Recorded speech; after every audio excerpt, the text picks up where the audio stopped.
Welcome back, and this is Candace Salima with Turning the Tide, and I am thrilled today to have a guest who is an energy expert, and he has got a fabulous plan for America. His name is Larry Cerenzie. And Larry, I don't know what the name of your company is. I was looking and couldn't find it, so if you wouldn't mind telling me. Well, we have two companies. One is FSC Coatings. We develop and make very high-performance coating systems for the military for all kinds of applications. And the other one is Cerenzie Energy Consultants. Okay. All right. And this plan that you sent me, this energy plan for America, is this from the energy company? Yes. Well, it comes from that and also just involvement and looking and seeing what is going on and evaluating what we need to do. The reason it struck me very interesting, Larry, is because, as you know, energy is a passion of mine, and I am fully aware of how energy-rich America is, and that the fact that our government has not allowed us to plumb our resources has proven to be very detrimental to the economic future of America. And it has also put us in, as I noticed you put in your plan, a very vulnerable position in the world. And so let's take it right from the top. Why don't you share with us just a little bit who you are and about your company? Keep it relatively, 2 to 3 minutes, but so that they get my listeners can get a frame of reference as to who you are. Sure, Candace. Well, my background is I'm a chemical engineer. I have a master's in business, engineering management is the official title. I'm an LSU Tiger, so I'm getting to watch a little football. My master's is from the University, well, I'll call it the Harvard of the Northland, the University of Alaska at Anchorage. I have had the unique opportunity to work on all sorts of interesting high-tech projects over my work career, but not just that, even growing up. My dad was one of 3 people that ran the lab for NASA at the Stennis Space Flight Center. So I had the unique opportunity to see new technology blossom in ways and in areas that it's hard to even imagine at the time as a young boy watching them come home. And I guess I carry a little bit of that with me. I started out my work career, I've worked many different types of jobs, from cleaning oil barges as a kid to working construction, and then on to working for Arca Oil and Gas. And the reason I went to work for them was so I could travel. I worked in the research lab, and then on to Prudhoe Bay. They set me up there, kind of sacrificed me to the great pipeline god, and in October of '76, and worked on construction and startup for Prudhoe Bay for the Trans-Alaskan Pipeline. Actually, Pump One was one of part of my area. But to oversee the actual finishing of the construction, the startup, making sure everything was ready to go, and then having a unique chance as a young engineer to fix everything. And that may not sound like a very interesting task, but it turns out I learned as much from that as I did from the startup. And then they moved me over once we had done that with a whopping 5 years experience to be the representative for the operating district in Atlantic Richfield to oversee the design of Park, the second largest oil field in North America. Now that's going to lose its place to the Bakken once it's in full development, but at the time it was a big project. So as a young guy having a chance to oversee that, to be involved with the environmental regulations, let's say the massive growth of environmental regulations, to interface with Exxon and BP at pretty high levels, having a chance to hear what people are thinking in terms of our energy, what they're planning to use the money for that comes from the profits from that, to making us energy independent, to have a chance to give input as to how the overall design is laid out in terms of drilling wells and pipelines all the way to the sales lines, the materials, the computer systems, everything. It was just an incredible opportunity. But then I got tired of it. Because of the increased regulation, I took early retirement, and then, well, actually, one other thing, had a chance to oversee the well operations on a temporary assignment for Prudhoe Bay. That was really a unique experience as well. And the equity redetermination. Who owns how much of the gas cap at Prudhoe Bay? Believe me, there was some fighting going on for that. I can imagine. And then on to these other projects, which include working on new fuel systems, technology. I always loved hot rods and cars, and we're working on them right now. Some of the big labs, Ricardo Labs and ABL. We had the chance to work on with U.S. Gypsum as part of their inventions team, building new products. Had the chance to work on tar sands, new processes to produce the tar sands in the lower 48. It turns out they're considerably different than what's up in Canada. And so you put all these things together, had a lot of opportunities to see energy from many, many different perspectives.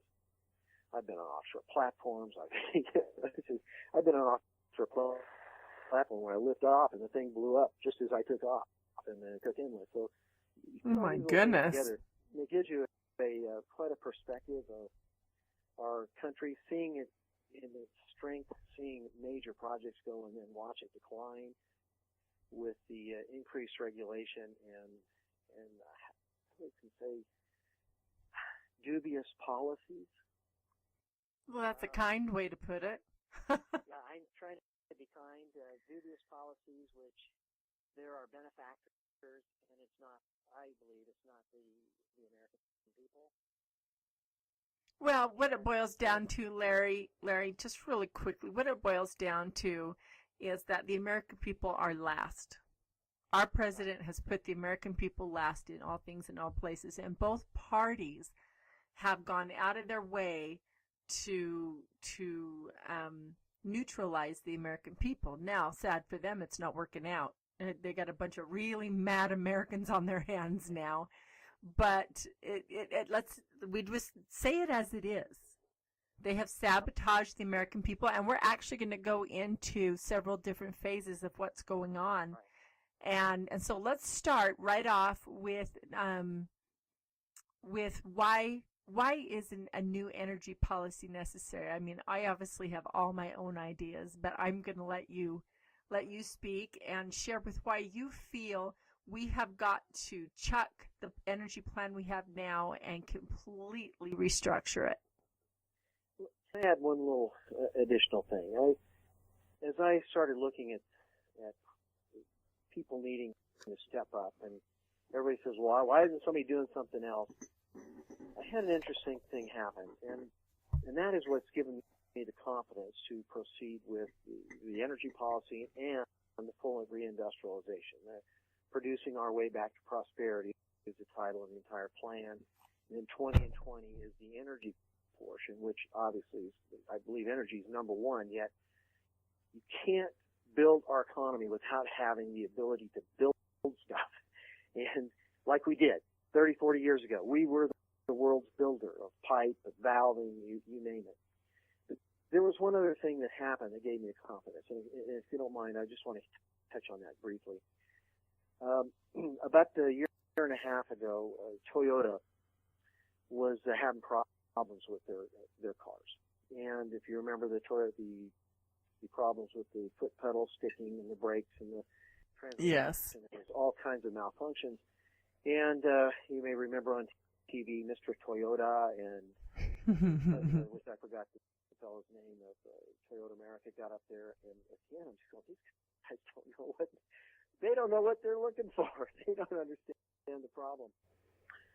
And I put together a plan for Congress. Now remember, I'm working with the labs here, and I've loved hot rods, built cars, and I had all kinds of unique experiences with issues of cars, and I put together a plan that I proposed through Senator Hatch of how to fix that using NASA's modeling techniques. The same techniques, by the way, that we used to build Prudhoe Bay and Kapari. techniques that you go, well, those don't sound related, but they are. When you look at safety and, lives and environmental, trying to prevent spills and this and that. It doesn't matter if you're talking about a car, an airplane, a nuclear sub, or whatever. Those same techniques, concepts work. And I made that proposal, and Congress adopted it. And you may remember that they came out and announced they were going to use NASA to do all this. Well, that was actually my proposal. And I'm not saying that I don't mean that in an arrogant way, but it gave me the confidence to say that a guy from out of nowhere can step up and make a proposal and lay out a plan that people will listen. And that is the confidence builder that's helped me to move forward. We had the Gulf of Mexico spill. Candace, the way that was handled, if you were to say, I'm going to have a problem, and then I'm going to make it the biggest I possibly can, that is exactly the way it was handled by the current administration. Oh, it was on purpose. They did it on purpose. It just makes me sick. And there's publications out there that talk about there was sabotage. You may remember they were going to send out sharpshooters, and they were going to SWAT teams. The president called them, and they actually were Navy SEAL teams, which makes a lot more explanation, gives a lot more credence to the idea that indeed there was sabotage. And the sequence of events, that really is what helped kick everything off. There were a lot of mistakes made, but that really kicked it off. And then to watch what happened over the next 30 days, I mean, it was just hair-raising to watch them one after another make exactly the wrong decision, which made it bigger and bigger and bigger. And then you remember models coming out anyway. All those things you just point to, we have got to change the way they do this. We can use the techniques just like we use at Puerto Banco Park to build safe oil fields. I don't care where they are. Well, Larry, part of the problem with the Gulf of Mexico and what happened was that Barack Obama deliberately made the wrong decisions. He deliberately chose to let that continue to prove a point. Yeah, I absolutely agree. The part that frosts their behinds, though, is the fact that the bugs did do their job. Did do what they they always do, and that is they eat oil. They live off of it. Just like our roads decompose out here, it's the same thing. Yeah. It is kind of funny how this, in the end, but along the way, you know how they did it. Did they send engineers down there? Did they send experts? No, they sent attorneys down there. You go, what in the heck? What good is an attorney when you've got oil bubbling out of the ground at 50 or 100,000 barrels a day, whatever the real number is? Oh yeah, it was ridiculous. And with the Netherlands having equipment that it could have cleaned it up in a matter of days on top of all that. Just every place you turn, it was made, as you said. But let's get back to this part. It points directly to what we need, and that is energy plans, mining plans, timber harvesting plans, manufacturing plans to make us strong again and not allow us to be put in these crazy precarious situations we find ourselves right now. Now let me just go back into so the name of the overall plan is producing our way back to prosperity. And the reason for the back is that we know how to do this. China has used our own plan. They have looked at what we did and they copied what we did. I mean, this is the irony of this whole thing. We knew what to do in the 40s, 50s, 60s, on up to 1970, and I'm going to call that a watershed year at this point, okay? But on up to 1970, we had developed the innovations of the world. There was a book written by a rabbi out of Seattle that talked about 98% of all of the improvements in the living condition of mankind have occurred in Christian countries. And of those, 96% were in, guess where? The United States of America. How does that happen? Well, it has to do with people working together, trusting one another, teaching one another, sharing one another, and having the freedom to express those ideas. Now, those were embodied in our manufacturing, in our energy production. We peaked in 1970 9.6 million barrels of oil a day. That also was the peak in our fuel economy, which went downhill for the next about 15 or 20 years. I'd say in 88, somewhere in that time frame, all of a sudden the fuel economy really started coming back up. And you can see it in our balance of trade. You can see it in the transfer of wealth. You can see it in everything. And that was in the name of the environment. Okay? Well, the problem I see is that the American citizen is getting stabbed in the back from every corner. Because we should not be paying at the gas pump what we're paying, Larry. Oh, even if we did, Candace, and I've had, by the way, I've had little disagreements with some good friends. Glenn out of Florida, if he listens, we've had this disagreement where he thinks, well, it should be a lot cheaper. And it may be that we can reduce the price. The key is where the dollars go. Mm-hmm. Okay? Do they go to fund countries that want to blow us up, or do they go to our own pocketbook where we can build roads, schools, educate our kids? I'm calling education again, not what we're doing right now, because I'm afraid, I really feel like it is not education that we're turning out right now. We're brainwashing these kids. We need to teach them to think again, as I was taught to think. I went to a school without an air conditioning, and here my dad is in the most modern lab in the world, right? But the schools in Louisiana were not exactly up to par at that point, except for the teachers cared. The teachers came into these humble schools and taught us how to think. I, to this day, am so thankful. Yes, I heard it from my father, too, but those teachers, as you know, you can never take the value away of what a good teacher can accomplish. And they taught us to think. I came out of college learning where they taught us how to think. They gave us, they really challenged us to come up with new ideas and new ways. And those things came with me. And I'm not the only one. I sat across the table with many, many engineers, geophysicists, accountants. You go down the list, right, of all the people it takes to run a large company. And it's quite a bevy of people, correct, working together. But when those people care and they're thinking outside the box, it's amazing what you can accomplish working together. You have a like mind. You have a like goal. You see good at the end. And that was taught. Now, going back to our producing our way back to prosperity, that back we've talked about an important piece here, because that is our framework with which we need to move forward with. The 20 and 20 energy portion, I just want to highlight that a little bit. In the 20 and 20, people go, what in the heck is that? It stands for 20 million barrels a day in 20 years. Now, I believe we can get a significant piece of this in much shorter than 20 years, but you need a plan over the long term for building pipelines, infrastructure, and everything to handle production. You just don't pop up one day and say, I'm going to be producing 1 million barrels a day. And most people think we're running out of energy, when, as you just alluded to in our previously, we are number one. We have the largest hydrocarbon reserves in the world. There is no one even close. The next closest one is actually our buddies up in Canada. I've received calls from president of one of the companies up there that has 155,000 acres of oil shale. And he goes, we need to do this. We need to have a Manhattan project. We need to have an Apollo project to be able to produce these things. And I'm going, are you a U.S. citizen?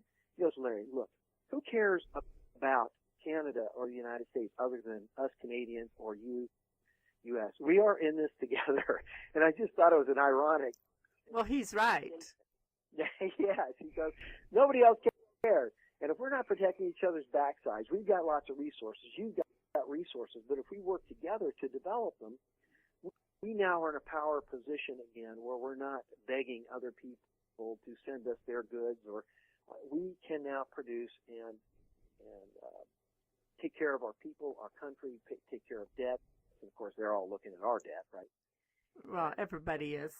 Yeah, but they realize, who is going to be the Canadian military is really going to be able to protect Canada, or is it really the U.S.? I mean, I hate to say it, but it's us working together, right? It goes back to that. Well, it is, and let me just state shale oil, which is something we have a lot of here in Utah. If I understand correctly, and please correct me if I'm wrong, shale oil produces diesel, and the byproduct is jet fuel. Is that correct? Okay. Now, let me back up. It can be, not necessarily. Oil shale, the way they use these high temperature processes have been what's been done today, you end up with kind of a gooky material with a lot of gas, a rich gas.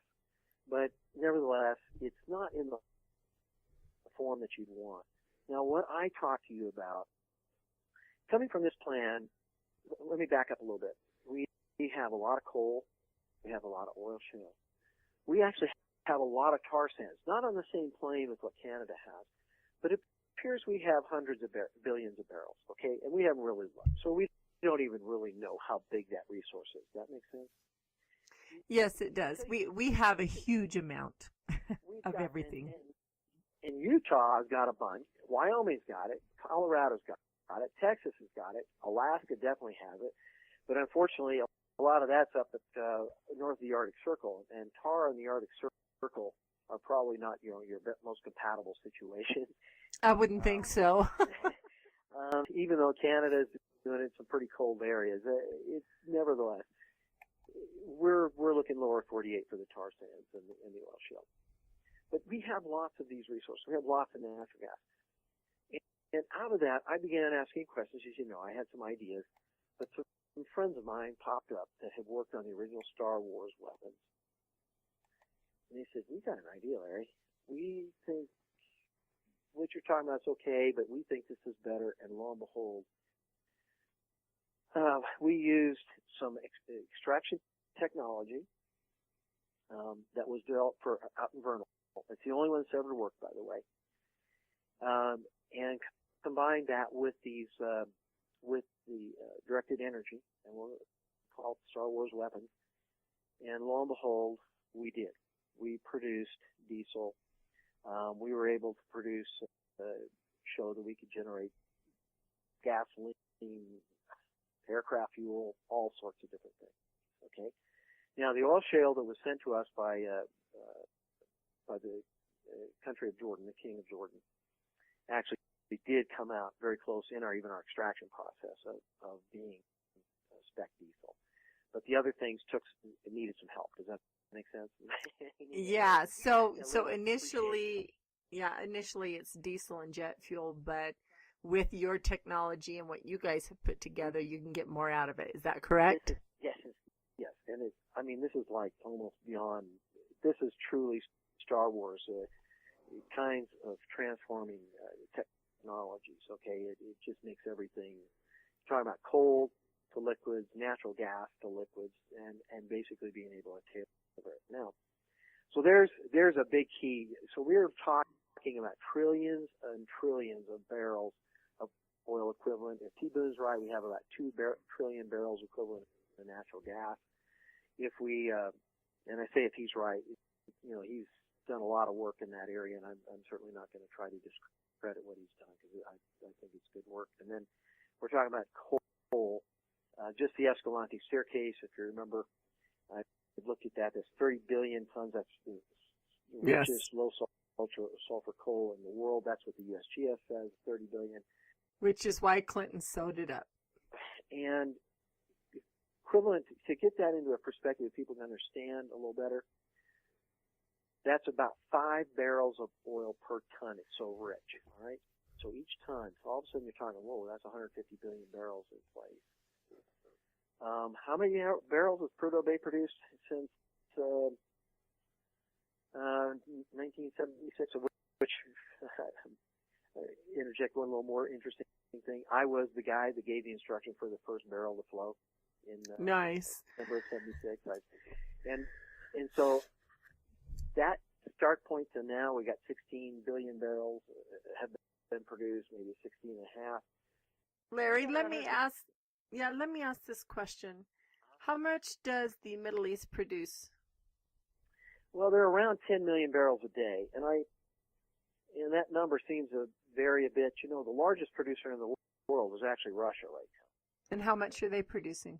They're producing 11, 12 million barrels a day. Again, Now, in your notes, did I see you say 20 billion a day from the U.S.? Did I see that? No, it's 20 million. 20 million, I'm sorry. No, we consume 20 million barrels of oil a day. We produce only 5 of actual oil, about 5.5. No, with your technology. With your technology and what you're talking about, you were saying the set goal is to produce 20 million barrels of, what's PD? New barrels of oil per day. BOPD is barrels of oil per day. Okay, in 20 years. Now, is it going to take 20 years to reach 20 million a day, or are we going to be able to get to this sooner? I believe we can do it sooner. It all comes down to environmental, how all these environmental situations are handled, okay? Yeah. Okay, so let's start there then. I mean, we know, and the listeners of Turning the Tide are really, really intelligent on this subject matter. We know that we have more than enough energy, that we're not going to run out, that the environmentalists are high, that we need to be able to get to it, and that if we can get to it, we can bring economic prosperity back to the United States again. So, tell us right now where you stand. Okay. The 20 million barrels a day is new production. Right now, let me go back. We have about 5.5 million barrels a day we're producing right now of crude oil. We have another 3 million barrels a day that is basically natural gas liquids and biofuels. Okay? So we're having a total of 8.5 million. Our consumption is around 20. We peaked around 21. With economic growth, we're going to be 22, 23. Remember, we're letting all these immigrants come in, right? And they need fuel. So you can see easily there will be a 22 or 23 million barrels a day once the economy turns around. Now, the 20 million barrels a day, in producing that, it needs to come from all sectors. It's all sectors of what? All sectors of hydrocarbon energy production.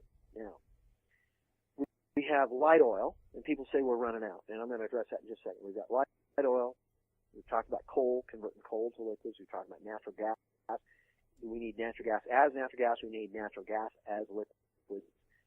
And we have the tar sands and the oil shale, which need to be produced economically and then converted directly into fuels for use. So we really don't want to have to build a bunch of refineries. That is another environmental nightmare nobody wants in their backyard.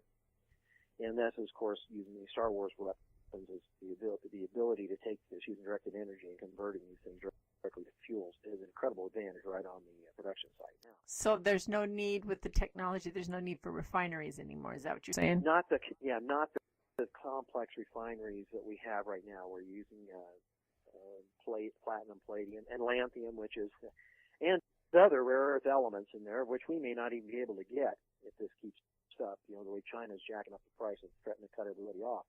People don't realize what impact that little threat that China has made to our country. Now, as we go and look at 20 million barrels a day, let me address the light oil. Now, the light oil, we are producing 1.5 million barrels a day from somewhere between 3 and maybe 6% of our total coastline offshore Louisiana, Texas, and Mississippi. Okay? And we've been producing that oil since the 40s. There's lots of structures out there. There's these big, deep water structures. Then we saw on the flip side, we saw what the potential of producing some of these large, deep structures is by, unfortunately, what happened with BP. Okay? That was a lot of oil. We would sure like to have that in the pipe into the United States with revenues to the United States, right? Not to the fish. But these are tremendous assets out there. There are structures all over. I had a friend that was a district engineer in 1981, 82 time frame. There was a 250,000 barrel a day field right offshore California. It was never allowed to be brought back on. They're all over Alaska. we know that there's oil everywhere. When I was up there in the late 70s, early 80s, they were drilling and finding big fields. The problem was they weren't big enough. They were billion-barrel fields, but it still wasn't enough money to pay for the pipelines and such in order to make the connections. It is economic now. Everywhere. Okay, so let me ask you this, Larry. With all these sources that we have, is America able to become completely energy independent? Without a doubt, it could actually become a net exporter. And okay, what time frame are we looking at? To be a net exporter, I believe we're still looking at probably 15 years. I don't care about net exporter at this point. I care about taking care of ourselves. Well, but see, that means once you cross that line, it means you've met all your own energy needs. Okay? Mm-hmm. Mm-hmm. So realize how important that is. When I say that, there's more than just the fact of, the ego being the exporter. What I'm saying is we've now met our own needs and we now have extra energy to share. Okay? Now, it's not just share, but obviously that brings dollars back into the United States, right? We've still got that debt sitting there. And officially it's somewhere around, $16 trillion. But in fact, well, he's cleared for up to 17, but if you go with unfunded, we are far beyond that. Well, but then there's this little mystery of the 16 trillion that the Fed discovered, that the audit discovered, thanks to Mike Lee and Rand Paul and all these guys who supported that. That 16 trillion bucks, it was taken out of our pocket from somewhere, which has gone unaccounted. So we got some big debts, all right, and we need to be in a position to start, to fundamentally pay that back by growing our economy and to look at becoming an exporter again. None of that's going to happen until America's back to work. Right. Okay. Now, as we develop energy, we build factories, and we're focusing on energy here, but I really think it's important to talk about the factories also. Okay, energy is the number one most important thing to our freedom. If you have energy, you can do anything, but you still need to be able to produce your own pipe, your own wiring, your own fixtures, your own roofing, and all that stuff. All right, and I want to make sure that we get to those discussions, somewhere along the way, and whether it's today or tomorrow, that'll be your choice. But right. Okay, Larry, hang on just a second. We need to take a break, and then we'll be back in about 2 minutes, and we'll pick up with that thought right there, okay?